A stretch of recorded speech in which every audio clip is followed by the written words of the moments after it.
This is a 2026 January Guatemala mission.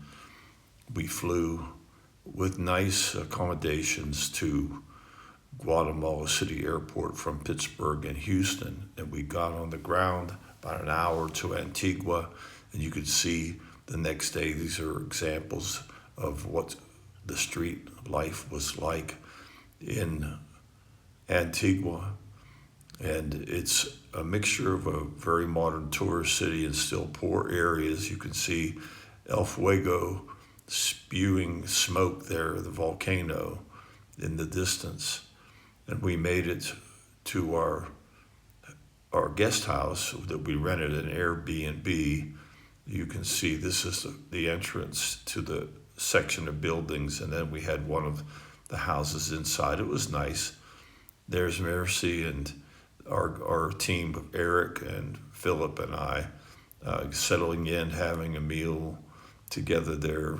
Mercy cooked for us every meal, and we began morning sessions, two in the morning and 2 at night. Philip always went first, and he had some good teaching always, and I followed him. The people responded very well, and almost every time I gave an invitation to stand and receive the message and seek change for their lives, they stood.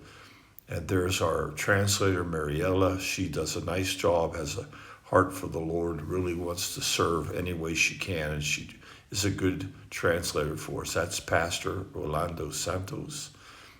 He has become a good friend in his house church ministry here. That's his home where we met. He called people up for prayer, and they, after the service, and then we prayed for them.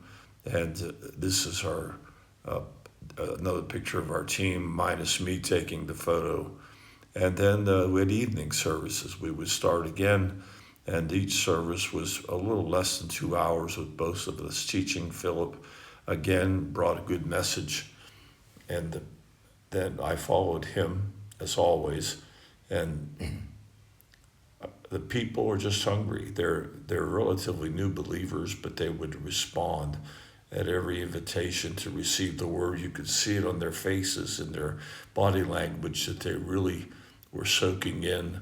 And the pastor would close the service each time. And here's the next day.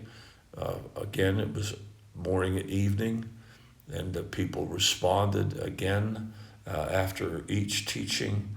Probably about an hour and 45 minutes total of teaching, or maybe a little bit less. And then we would come back in the evening service and teach some more. We had 2 nights there, 2 morning and evenings there in the main house church. And it was a great time. And then the pastor has another house church started not far away in a little meeting place that has a roof sandwiched between 2 building walls of 2 other buildings. You can see here it's a simple structure. The little dog joined the church meeting, and Phil preached again. And it's good stuff for the people to hear, because they need everything as relatively immature believers. They're trying to build their discipleship movement there in Antigua, right near the city. And so we expect great things. Phil has put together the egg incubation project, and we'll talk more about that by the end of this video. And you can see here the night service in the same place. So we had a morning and we had an evening service there. And then the day before we returned, we visited an Assembly of God church that was only about 2 blocks away from the house church. And we met this pastor. His name is Jose.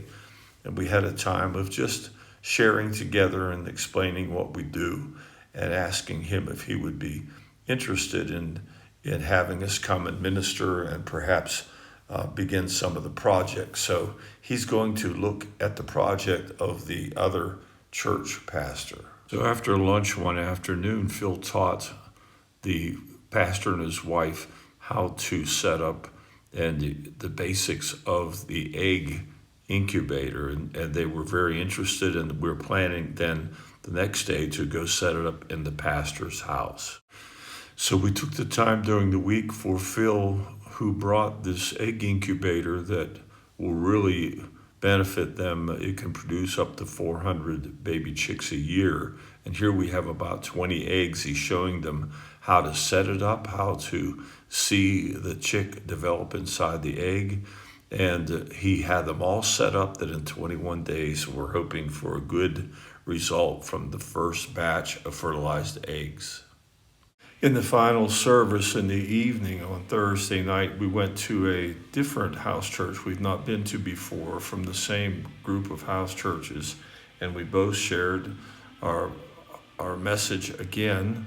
Phil talked about the history of the Israel and how the Lord used the Greeks and the Romans to promote the gospel around the nations, and I preached on baby Christians that need to grow up, and everyone stood and admitted they needed to become mature Christians and not babies.